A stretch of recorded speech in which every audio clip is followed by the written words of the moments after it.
Игрок, имевший 4-1 КПП скоро до ребалансов, который с отрывом в 300 ПП занимал бы первое место в русском лидерборде, а также игрок, входивший в топ-5 мира.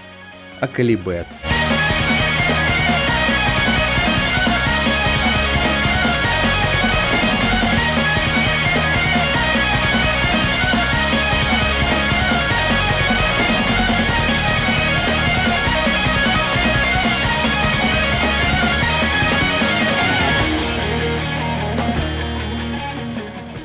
13 ноября 2016 года в поиске замены для Geometry Dash Максим, так зовут нашего героя, находит Осу, которую он сразу же скачивает и начинает играть. Поначалу он просто кайфовал от геймплея, не понимая, что вообще такое эти ваши буковки и циферки в углу экрана. Ровно через месяц, 13 декабря, на свое 10-е день рождения, ему дарят его первый планшет XP Pen G430. В январе 2017 он получает его с почты и начинает активно играть в игру. Уже в апреле он ставит свои первые 100 pp. Осенью переезжает из Латвии в Шотландию и регистрирует свой первый аккаунт на Гатаре. Летом 2018 он приезжает к бабушке в Латвию, где ставит свои первые 2400 pp скоро. Я тогда типа, вау, круто, у меня даже скрин есть, где я в профиле обрисовал этот скор и написал «Я мощь всей Латвии». Компьютер там, наверное, без Unlimited FPS. Ну, хуёвый комп, короче. Ну да, там, наверное, MS4 было. Я играл на таком компе, и вот если есть люди, которые говорят, блять, на каких-то слабых компах, плохой периферии играть невозможно, я играл на клавиатуре за 5 евро, ну там, не знаю, 400 рублей. На графическом планшете G430, на мониторе 60 Гц квадратном. Меня ничего не смущало. Но после настолько активного 2018-го в 2019 происходит всего два значимых события. Первые 500 pp на чике в ДТ и первое участие на ОВЦ за команду Латвии. 2020. Тут начинается все самое интересное. Уже в январе, хоть и не умея играть бёрсты, Акалибет ставит свои первые 600 pp на Тайсетсу но Цууриката. И буквально через неделю он вновь обновляет первую цифру своего топ-скора, ставя 700 pp на Квейвере и почти 800 на Падару. В феврале Максим становится топ-1 своей страны, Латвии. Весной 2020 года ставится еще один достаточно интересный скор на чике Сатаркса. Его особенность в том, что это был первый раз, когда Аколи включил комбинацию из трех фарм-модов – Double Time, Hard Rock и Hidden. Мисс произошел в достаточно обидном месте, на слайдере прямо перед хардпатом. Если не учитывать этот мисс, это могли быть 900 pp с пропуском 800. После этого скора Максим заходит на Гатаре и, решив фкшнуть Харумачи Кловер от Вилл Стэтсона в 3 мода, получает там свой первый бан за подозрение в читерстве. Летом 2020-го, получив там разбан, он снова заходит, фкшит Финеса и Ферба в 3 мода, и ситуация повторяется. Этим же летом Аколи уходит глубоко в фарм, один раз поставив целых 3 800 pp скоро за неделю. Аниме бан Фиери, Падару в 3 мода, и 20 июля вместо третьих 800 pp случается кое-что неожиданное. Я немножечко ошибся с третьим 800 pp скор. Там был не 800 pp скор, а 1000 pp скор. Я ставлю 1000 pp скор на чики, скипая 900 в 3 мода, в лучшей аккураси в 4 сотки. После этого скоро его обвинили в таймварпе и аим-ассисте. И именно поэтому Акалибет принимает важное решение – начинать стримить на Твиче. Потом, включив микрофон и вебку, снова начинается арка фарма. Макс начинает залетать в топы и в конце лета покоряет отметку топ-50 мира. Благодаря стримам он начинает заводить друзей из Осу комьюнити. С одной стороны, посмотрю, что я очень рад, что я ушел в комьюнити Осу, потому что у меня остаются друзья. С другой стороны, я ненавижу Осу комьюнити. Русское Осу комьюнити. В английском я сидел с иностранцами, с Чокопафой я сидел, с Андросом я сидел. Я с многими сидел, с ними приятно сидеть, с ними приятно общаться, кайфовать. Но почему-то, когда я захожу в русское Осу комьюнити, начинаются вот эти вопросы для топ-плееров, типа, когда 1000 pp скоро? Когда в фарм, когда в топ-10, когда в топ-5. Это меня очень сильно прям душит, я не хочу там сидеть. Поэтому я выбрал себе определенное количество человек, с которыми я именно сижу, которые адекватные и такой фигней не занимаются. Но при этом у Максима есть хорошие друзья и в русском комьюнити. Например, Алюметри. У нас был момент, это вот как раз таки было летом. Алюм на стриме ставит 900 pp скор на Финисе и Фербе в 3 мода, и после этого, через 5 минут, я ставлю это же, потому что я сидел у него на стриме, и я вижу, что карта легкая, и я решил с ним посоревноваться, кто быстрее поставит. Но он все-таки меня обогнал, он быстрее меня поставил. Ебать. Так ты его заснайпил? Да. Это как В вот итоге- эта история с BTMC, когда он позвал Пуна. Да. Похожая тоже. Ну, только никого не звал. Еще был игрок Сова по неволе, который научил Акалибеда жать высокий БПМ. У него в профиле даже есть приписка «Тренер ВОС у качалки». Также Аколи отметил таких игроков, как Чикони и Эмбер Найк. С последним произошла очень комичная ситуация. Есть карта Go Carlito. У меня на ней ФК. Эта ФК была поставлена очень смешным способом. Я сидел в Дискорде, я Эмбер вот этот вот, и кто-то еще. Вроде Зункуге. Зункуге тот, который нарезки делает полосы. Я и хочу ФКшнуть карту, я захожу на карту, и эти дебилы посреди карты начинают мне инворда орать просто в уши.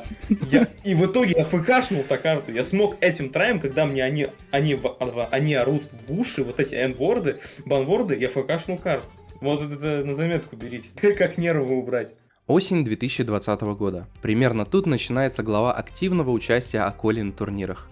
OSU World Community Cup. На этом турнире, будучи игроком из топ-50 мира, Максим проигрывает достаточно интересному игроку. Тестер Пивка, один из топ-игроков России на данный момент, и 4 дигит на момент турнира. Акалибет ливает в тильте и начинает работать над своими турнирными скиллсетами. В конце 2020 года Максим влетает в топ-10 мира. Я бы не влетел в топ-10, если бы не было мотивации. Я скажу очень дельный совет игрокам, чтобы импровиться, чтобы качать скилл. Есть два способа, два очень проверенных мною способа. Первый способ, чтобы тебе кто-то дал мотивацию, или ты сам ее попытался найти, либо чтобы у тебя была цель что-либо сделать. У меня влететь в топ-10 мотивация появилась тогда, когда мой топ-донатер на то время сказал мне, что даст $1000, если я влечу в топ-10 до конца года и удержу эту отметку. Я влетел в топ-10, и у меня тогда случился тильт. Потому что Пеппи анонсировал, что до конца года выйдет перебаланс.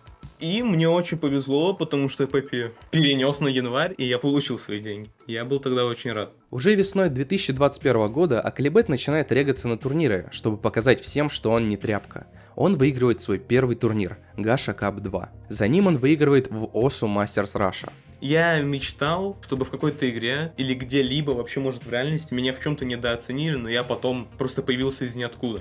Так и получилось. Так и получилось.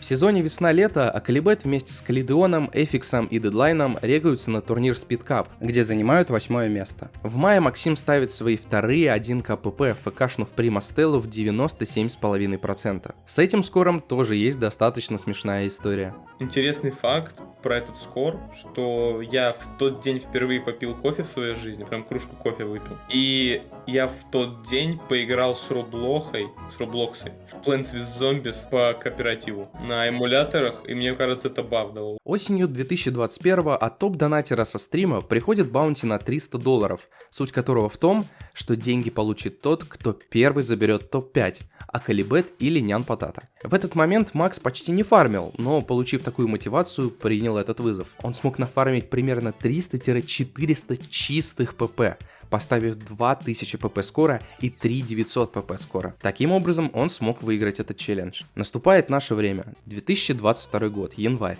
Акалибет регается на НВЦ, серьезный турнир, где играет большое количество проигроков. Первым противником был русский игрок Тёмкана, которого удалось победить без особых проблем. Вторым противником оказался Текита, игрок из США, который в ее составе выигрывал ОВЦ. Учитывая силу этого игрока, у Аколи даже не было цели победить, он лишь хотел взять одну карту. По итогу Аколи побеждает на тайбрейкере. Третьим оказался Мафия, игрок еще страшнее Текита. И опять же, ставя задачу забрать 1-2 карты, Аколи забирает тайбрейкер. Четвертым по нарастающей появляется еще более страшный соперник – Малежевский. Тут Аколи надеялся хотя бы отобрать половину карты. Но тут у Малежевского случилась печальная ситуация в семье, из-за которой он не смог отыграть этот матч в полную силу. Акалибет забирает тайбрейкер. Далее битва за топ-3 против Дракбита. Первые 4 карты Аколи показывает себя самым лучшим образом, но потом начинает медленно сдавать свои позиции. Но, как вы уже, наверное, догадались, выигрывает на тайбрейкере. Уже в 4-й раз. Финалы. Серьезный противник, выбравшийся из нижней сетки, Малежевский. Но, к сожалению, показав по его мнению слабую игру, Акалибет остается со 2-м местом. Просто такое сообщение, может, Малишезевский когда-нибудь это услышит. Перевод на английский будет. Есть шансы, но маленькие. Если он это услышит, то Малишезевский, я считаю его самым сильным на данный момент, наверное, самым сильным игроком в игре. Потому что Ваксей сейчас серый. Скиньте это видео Малежевскому. Ну, это лично мое мнение. Но вот я его считаю, наверное, восходящей звездой прям. Вот если был Мрек, который был восходящей звездой ДТ и фарма, он не останавливался фармить, он фармил все. Малишезевский это восходящая звезда консистенси.